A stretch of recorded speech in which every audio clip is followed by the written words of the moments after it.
ರಾಯಚೂರಿನಲ್ಲಿ ಪೊಲೀಸ್ ಧ್ವಜ ದಿನಾಚರಣೆ ವ್ಯವಕಲನ 2026.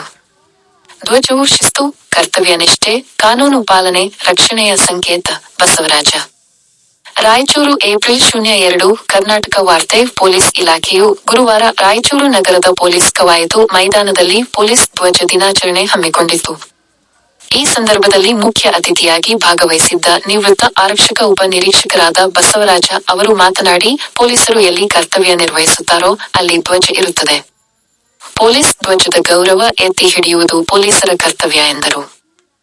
ಅದು ಪೊಲೀಸ್ ಇಲಾಖೆಗೆ ಮಹತ್ವದ ದಿನವಾಗಿದ್ದು, 1965 ಏಪ್ರಿಲ್ 2 ಕರ್ನಾಟಕದಲ್ಲಿ ಪೊಲೀಸ್ ಪಡೆ ಅಧಿಕೃತವಾಗಿ ರಚನೆಯಾದ ನೆನಪಿಗಾಗಿ ಈ ದಿನವನ್ನು ಕರ್ನಾಟಕ ರಾಜ್ಯ ಎಲ್ಲಾ ಜಿಲ್ಲಾ ಕೇಂದ್ರದಲ್ಲಿ ಆಚರಣೆಯನ್ನು ಮಾಡುತ್ತಾ ಬಂದಿವೆ. ಈ ಧ್ವಜವು ಶಿಸ್ತು, ಕರ್ತವ್ಯನಿಷ್ಠೆ, ಕಾನೂನು ಪಾಲನೆ ಮತ್ತು ರಕ್ಷಣೆಯ ಸಂಕೇತವಾಗಿದೆ. ಸಮಾಜದಲ್ಲಿ ಸಾರ್ವಜನಿಕರು ಮತ್ತು ಪೊಲೀಸರ ನಡುವಿನ ಬಾಂಧವ್ಯವನ್ನು ಬೆಳೆಸಲು ಅತಿ ಮುಖ್ಯವಾಗಿದೆ. ಇದನ್ನು ಪ್ರತಿ ವರ್ಷ ಪೊಲೀಸ್ ಧ್ವಜ ಟಿಕೆಟ್ಗಳನ್ನು ಮಾರಾಟ ಮಾಡಿ ಅದರಿಂದ ಬರುವ ಹಣವನ್ನು ಪೊಲೀಸ್ ಕಲ್ಯಾಣ ನಿಧಿಗೆ ಜಮಾ ಮಾಡಲಾಗುತ್ತದೆ ಎಂದರು. ನಾನು 1987 ಫೆಬ್ರವರಿಯಲ್ಲಿ ಪೊಲೀಸ್ ಇಲಾಖೆಯಲ್ಲಿ ಪಿಸಿ, ಎಚ್ಸಿ ಮತ್ತು ಎಎಸ್ಐ ಮತ್ತು ಪಿಎಸ್ಐ ಹುದ್ದೆಯಲ್ಲಿ ಹಲವು ಠಾಣೆಗಳಲ್ಲಿ ಕರ್ತವ್ಯ ನಿರ್ವಹಿಸಿ, ದಿನಾಂಕ 28-02-2025 ಸಿಂಧನೂರು ನಗರ ಪೊಲೀಸ್ ಠಾಣೆಯಿಂದ ನಿವೃತ್ತಿ ಹೊಂದಿರುತ್ತೇನೆ ಎಂದರು. ವರದಿಗಾರರು ಗಾರ್ಲದಿನ್ನಿ ವೀರನಗೌಡ.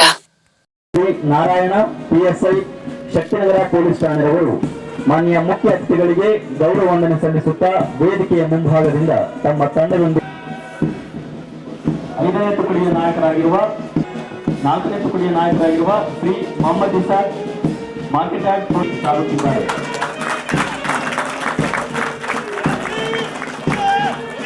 ಗ್ರಾಮೀಣ ಪೊಲೀಸ್ ಠಾಣೆಯವರು ಮಾನ್ಯ ಮುಖ್ಯ ಅತಿಥಿಗಳಿಗೆ ಗೌರವ ವಂದನೆ ಸಲ್ಲಿಸುತ್ತಾ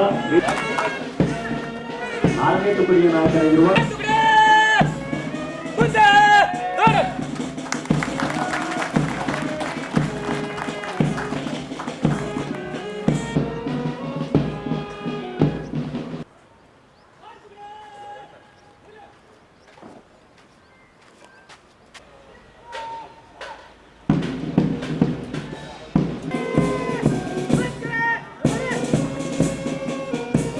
ಮೊದಲನೇ ತುಕಡಿ ನಾಯಕರಾಗಿರುವ ಶ್ರೀ ಶ್ರೀಕಾಂತ್ RSI DAR ಘಟಕ ರಾಯಚೂರವರು, 3ನೇ ತುಕಡಿಯ ನಾಯಕರಾಗಿರುವ ಶ್ರೀ ನಾರಾಯಣ PSI ಶಕ್ತಿನಗರ ಪೊಲೀಸ್ ಠಾಣೆಯವರು ಮಾನ್ಯರಿಗೆ ಗೌರವ ವಂದನೆ ಸಲ್ಲಿಸುತ್ತಾ ಮುಂದೆ ಸಾಗುತ್ತಿದ್ದಾರೆ.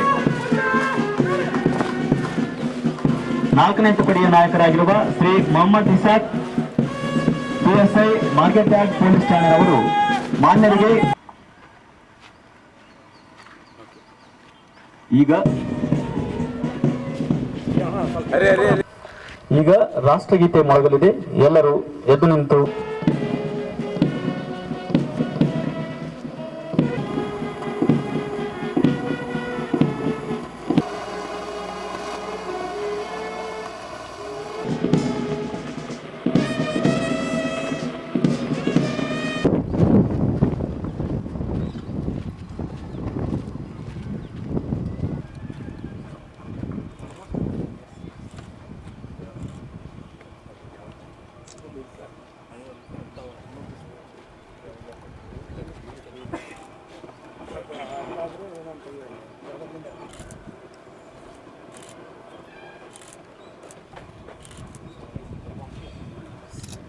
ಸುಲಭದ ಕೆಲಸವಲ್ಲ. ಇದು ದೂರದ ಬೆಟ್ಟ, ಕಣ್ಣಿಗೆ ನುಣ್ಣಗೆ ಅಂದಾಗೆ ದೂರದಿಂದ ನೋಡಿದವರಿಗೆ ಚಂದ ಕಂಡರು ಒಳಗಡೆ ಕಲ್ಲು ಮುಳ್ಳು ಇದ್ದ ಹಾಗೆ ಹಲವು ತೊಂದರೆಗಳು ಇರುತ್ತವೆ. ಮತ್ತು ಬಿಸಿಲು, ಗಾಳಿ, ಮಳೆ, ಚಳಿ, ಧೂಳು ಎನ್ನದೆ ಎಲ್ಲ ಸಂದರ್ಭಗಳಲ್ಲೂ ಕರ್ತವ್ಯ ನಿರ್ವಹಿಸಬೇಕಾಗುತ್ತದೆ. ಆದರೆ ಸರ್ಕಾರಿ ಹಾಗೂ ಸಾರ್ವತ್ರಿಕ ರಜೆ ಇದ್ದಾಗ ಉಳಿದವರೆಲ್ಲ ಹಬ್ಬ ಹರಿವಿನ ಜಾತ್ರೆ ಜಮಾತ್ರೆಗಳನ್ನು ಆಚರಿಸುವಾಗ ನಾವು ನಮ್ಮ ಪೊಲೀಸರು ಕುಟುಂಬವನ್ನು ತೊರೆದು ಮನೆ ಬಿಟ್ಟು ಕರ್ತವ್ಯ ನಿರ್ವಹಿಸ್ತೇವೆ.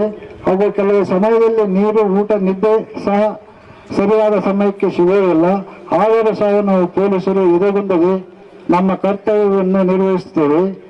ಏನೇ ಬಂದರೆ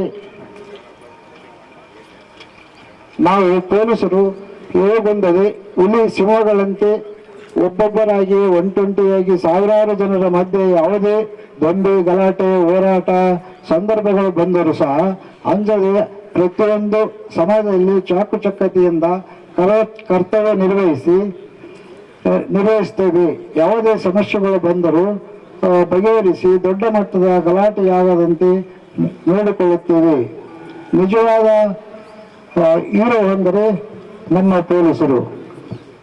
ಯಾಕೆಂದರೆ ಅದು ನಿಜವಾಗಿ ಎಲ್ಲ ಯಾವುದೇ ಸಂದರ್ಭ ಇರಲಿ, ಯಾವುದೇ ಸಂತೋಷ ಕ್ಷಣಗಳಿರಲಿ, ದುಃಖದ ಕ್ಷಣಗಳಿರಲಿ, ಎಲ್ಲದಕ್ಕೂ ಸ್ಪಂದಿಸಿ ನಾವು ಎಲ್ಲ ಅದರಲ್ಲಿ ಕರ್ತವ್ಯ ನಿರ್ವಹಿಸ್ತೀವಿ.